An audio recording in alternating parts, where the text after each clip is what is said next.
Hey, Theo here from the Gallant Goblin. Today we are taking a look at the new board game, Pathfinder Quest. Whether you are a grizzled society venture captain or you've only rolled initiative on the beginner box, this game is going to have some surprises for you. Let's break down what the game is, why it matters, and why you're going to want it on your table.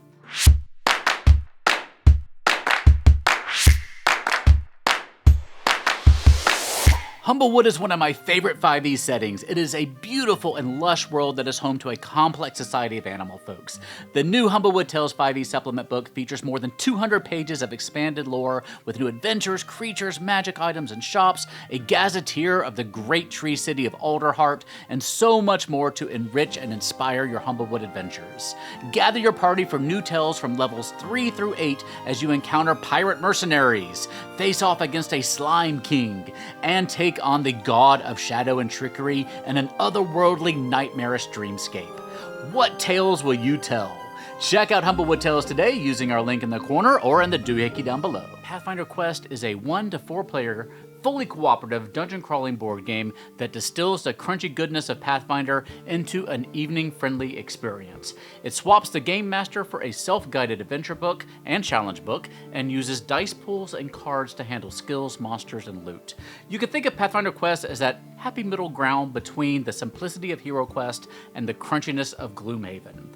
And if you know me, the one question I ask about every game, every adventure, every module is, do the players have meaningful choices to make that impact the story? And I'm happy to say that yes, for Pathfinder Quest, that answer is yes. Even seemingly smaller decisions can have a big impact on your game down the road. Now, Paizo knows that a lot of folks love Galarian's lore, but don't always have the bandwidth to prep a full campaign.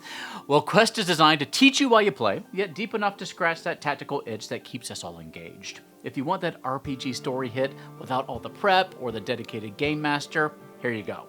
And for you solo gamers out there, yes, this game is totally solo friendly. Now, as we go through this, keep in mind that I have a prototype here, so things are subject to change. Your first season of adventures here is set in Darkmoon Vale, the Fey-haunted lumber region just north of Andoran. The town of Falcon's Hollow is in big trouble, and over the course of the campaign, you'll chase witches through moonlit clearcuts, haggle with greedy timber barons, and maybe punch a time-warp dragon right in the snout. Every choice you make nudges Falcon's Hollow toward salvation or sawdust. The box contains 12 scripted adventures, but any single campaign will serve up 8 of them based on the decisions you make. That means a second playthrough reveals new villains, new alternate maps, and fresh NPC entanglements. Choices matter. Failing to rescue the logging camp in Act 1 might flood later maps with angry blights, while sparing a goblin guide could later unlock a secret route under the Tanglebriar. Inside this big box, you will find the Spiral-bound Adventure Book, a spoiler-filled challenge book for the Knight's Facilitator, hundreds of cards for feats, spells, items, boons, and banes, double-sided map tiles that click together, custom 6-sided dice engraved with Pathfinder iconography, stand-up monster pawns, plus a handful of plastic minis, including the much-teased Time Dragon here. Paizo's keeping the token count lean and less fiddly, and everything fits back into one tray. Each player can either grab a pre-constructed character sheet, think half-page iconics, or they can roll up a character of their own. Take an ancestry and a background card, and then choose a class. Your options in this box are Cleric, Fighter, Rogue, and Wizard. And the available ancestries are Dwarf, Elf, Gnome, Goblin, Halfling, and Human. And then you'll layer on items, feats, spells, and abilities that you start with and that you earn mid-quest. After everyone has a character, yeah, jump right in. The first adventure is designed to teach you the rules as you play. And don't worry, you have an option to redo your hero at the end of the first adventure when you have a better sense of how the game plays. Just open up the first adventure, read the text, set up the map and the initial challenges, and hit the road. It is a quiet day in Falcon's Hollow when a sudden commotion outside draws your attention. You rush outside to find several horses panicking while tied to hitching posts. One has broken free and trampled someone. Right off the bat, you have 4 potential challenges: calming the horses, catching the one that broke free, tending to that injured villager, and figuring out what scared the horses to begin with. The characters can spend time, which is a resource in this game, to face these challenges. To tend to the villager, you roll medicine. To see what spooked the horses, you roll perception. They get to roll as many dice as their character sheets say for that particular skill, and then count the number of successes on the dice. You're referred to the challenge book based on your number of successes. For example, with the perception check, if you get 0 successes, you read paragraph 25. 1 to 2 successes, read paragraph 32, and 3 or more successes, read paragraph 3. For example, a result of 3 or more gives you a pretty good sense of what's going on and gets you a bonus in the combat later in the adventure. Some challenges you can make multiple attempts at, but spending too much time can have consequences as well. Fundamentally, combat should feel familiar to you if you've ever dabbled in Pathfinder. You roll initiative, and each round each player gets 3 actions: move, attack, or use special abilities. And yes, you still have the multiple attack penalty.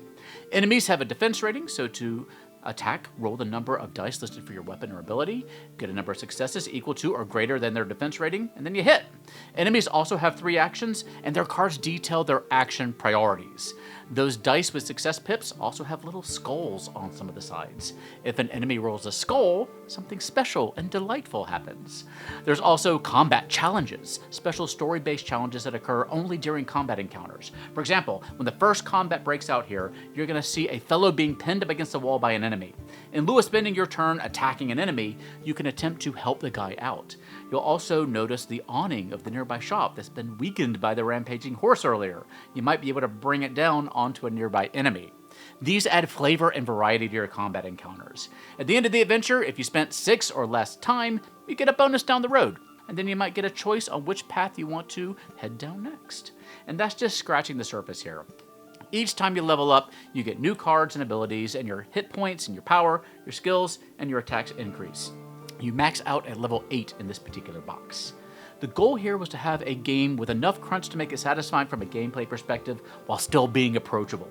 For me, games like this often fall down in their repetitive and lengthy combat encounters, and I think Pathfinder Quest successfully avoids this by keeping combat turns pretty quick and including those story-based challenges to make it feel more like a real role-playing game than just a math exercise.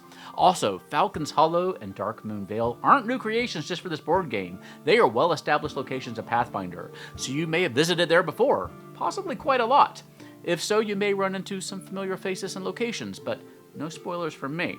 Now, if you were at all familiar with the Gallant Goblin, you know we love minis and pawns, so I just wanted to take a moment and showcase some of the minis that you're going to get in this set. The box comes with minis for the iconics associated with the included classes, so Valeros the Fighter, Kira the Cleric, Mauricio the Rogue, and Ezran the Wizard. Keep in mind that these here are just 3D printed samples. And you also get a dragon mini for one of the epic battles that you will likely have in this adventure. Now there's even more content that we are hoping to unlock via stretch goals as the fundraising campaign grows, including new classes like Ranger and Oracle, plus new ancestries like Leshy, Orc, and Tengu. And with those, they hope to unlock some more minis too. Here you can see a few samples of the minis that they hope to unlock as the campaign unfolds this fall. Again, these are just potential minis, but if you're hoping to get more content for your buck, and if the game sounds up your alley, share the link with your friends to start building more hype to hopefully unlock more content via the stretch goals. So, Pathfinder Quest is for you if you dig cooperative tactical games but don't want a 200-page rulebook to read, or if no one in your group has the time or inclination to take on the Game Master role, or if you're looking for a fun game to bridge folks in your gaming group over from board games to true role-playing games. Pathfinder Quest hits that balance between crunchiness and approachability, and I definitely appreciate the game that lets you jump right in rather than having to spend 30 minutes reading a rulebook to a table full of people who just want to play a game. If you're at Gen Con in Indianapolis this year, you can pop into the Paizo zone and play an adventure to get a first-hand feel for the game yourself. And stay tuned later this fall for the Backer Kit campaign. If you have any questions, feel free to post them down below. But for now, please stay safe, have fun, love each other, and I will see you next time at the Gallant Goblin.